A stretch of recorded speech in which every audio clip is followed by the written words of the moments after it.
and bracing, like the green wheat fields shining with morning frost. Though already in March, the cold was yet fierce on Mount Fuji at dawn. At the call which came as sudden as the flash of lightning, 6,000 young comrades of the Bodhisattvas of the earth hastened to come together in high spirit, with their breath puffing white and their footsteps resounding in the dim woods. They crossed the still sleeping land. Young girls with rosy cheeks and young boys dressed for school all stood tall, though wearing little warm clothing. In the chill darkness, their eyes shone all the more bright, fired with the certain beat of the coming of a great moment at the break of morn. Ah, the freshness of youth called out beautifully and powerfully, heralding the rise of a brilliant new sun. O March 16, day of endless import. On that day, under our mentor Josei Toda, we made up a mini model of Kosen Rufu. And on that day, mentor and disciple sought to strike out for their common cause. This pledge will go on for all time. This day of deep meaning is called Kosen Rufu Day. When the century's greatest battle had gone by, a bitter storm for humanity, a stream of work of Kosen Rufu began to push forth from the unsparing effort of one courageous man. He stood up alone, decided in heart, shadowed by darkness, by the rain. Nichiren Daishonin stood up 700 years ago. Has the time turned right? Or did we make and bring about the time? How wondrous! We have laid the foundation for Kosen Rufu in the latter day of the law. Together, in the heart chill of early morning, we all savored the deliciousness of warm pork soup. Our mentor's generous spirit warming our bodies and minds. Shabbily got up, but bursting with the pride and happiness of living for a mission, our joy in living alone with our mentor and in stepping forward together with him sparkled in smiles of the greatest satisfaction.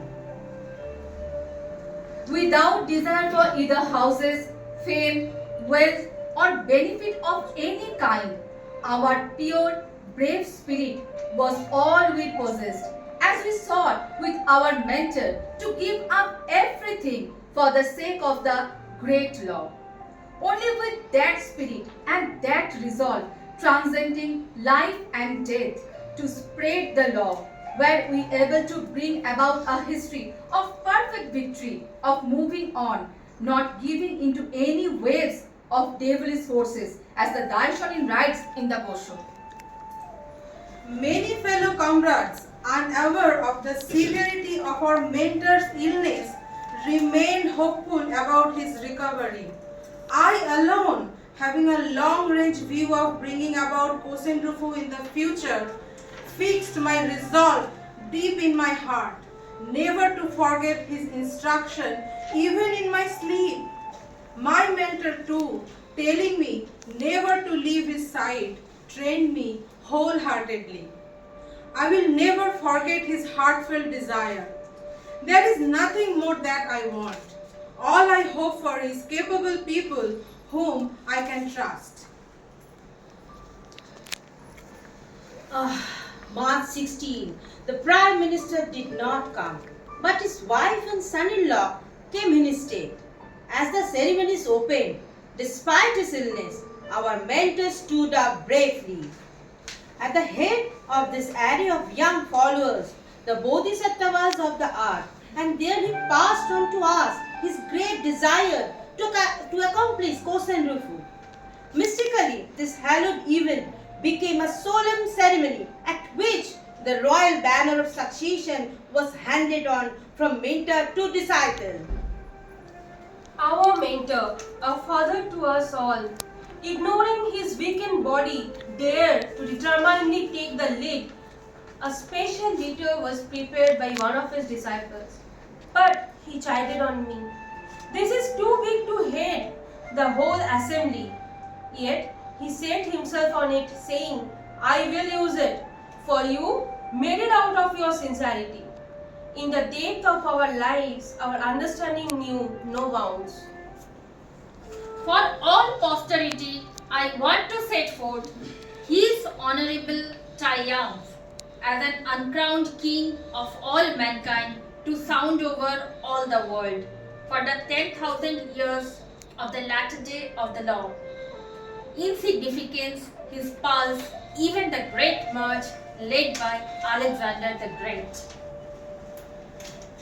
His illness was most serious, wringing the last bit of energy from his life. He uttered these words to me firmly as I held his arm. Now I have done with my task and I am ready to die at any time. Daisaku, I leave everything to you. This still rings clear in my ears. My mentor was then 58. I, his disciple, was 30. Perhaps because he bequeathed to me long life, for his sake, this year, I reached the milestone of 60 years of age. You, young friends, I ask that you carry on in my footsteps with the same heart as his. Once, bedridden, our mentor, who had carried out his mission undaunted, having solemnly taken command of many fierce battles, asked me, what book are you reading now? With his strict fatherly love, he urged me to study ever harder. At another time, he said with a warm look, I dreamed I went to Mexico. I will entrust World Kosen Rufu to you. Making his heart my own, I sought to set out for global Kosen Rufu exactly as he had once written to me, as dynamically as a great eagle flying in the sky. Only 4 days before his death, he uttered these words, Never let go your grip on our advancement, even if I should die. Clear and severe these words rang out like the roar of Lion King. This directive became the mainstay for the fearless advance of his disciples. Solemnly averred that our victory stands for the truth of Buddhism.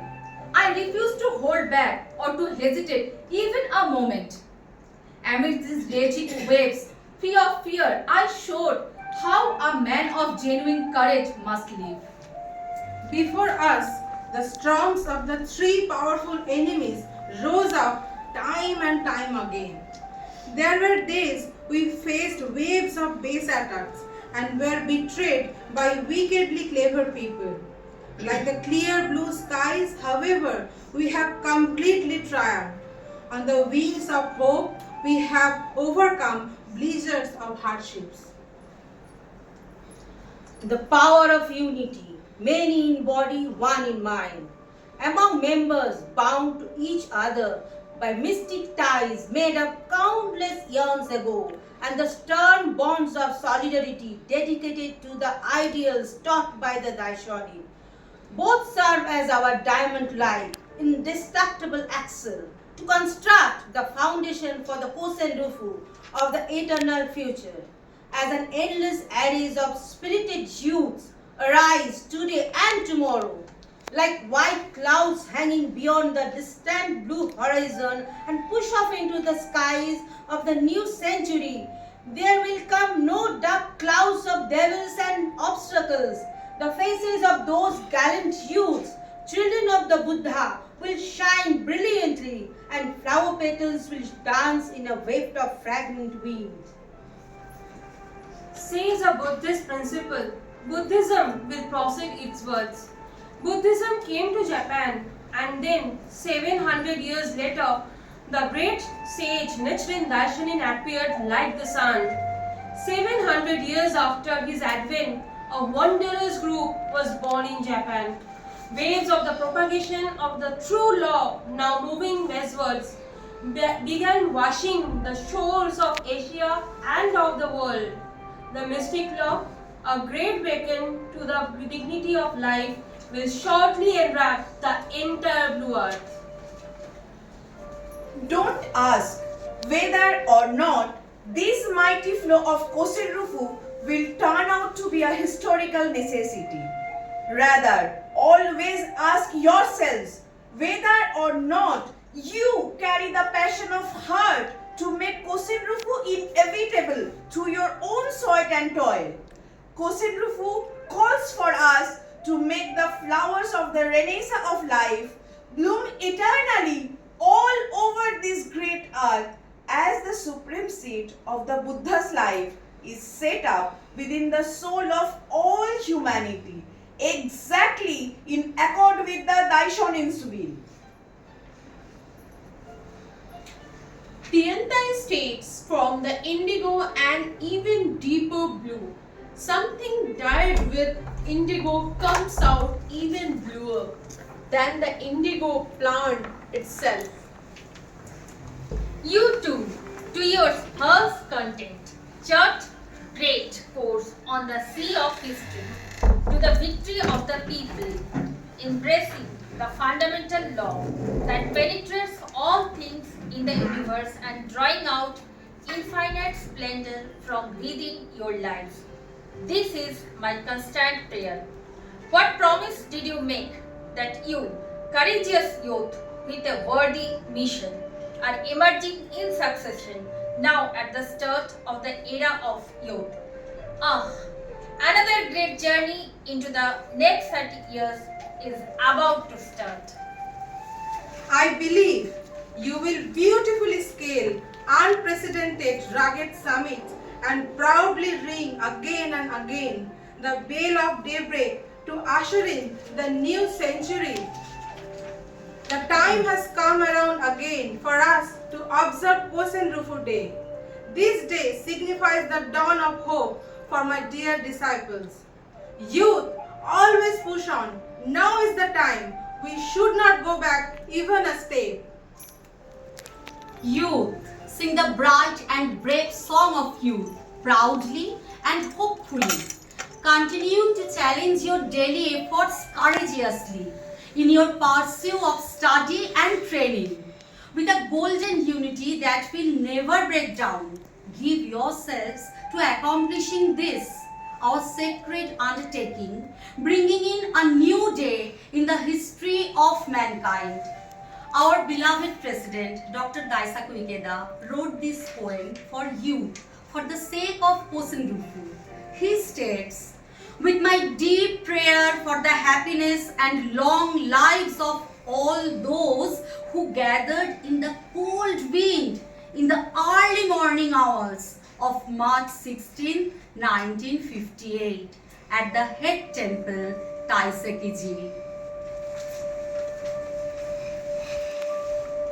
Thank you.